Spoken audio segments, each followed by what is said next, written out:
Sveiki, aš esu advokatas Marijus Velička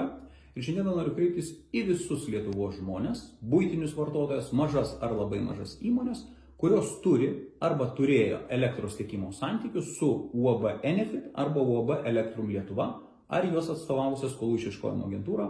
UAB Intrum Lietuva.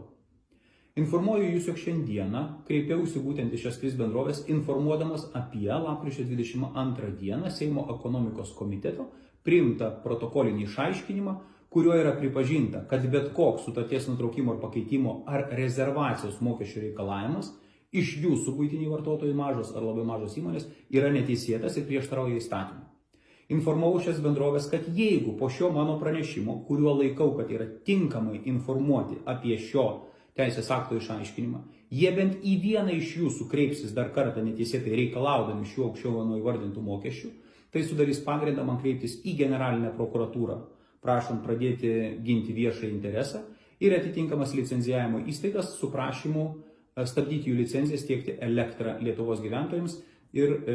juridiniams asmenims. Todėl jūsų visų prašau, jeigu nuo gruodžio 4 dienos gausit reikalavimą, skolos priminimą ar dar kažką, kurio bus iš jūsų reikalavimų šie mokesčiai, informuokite mane,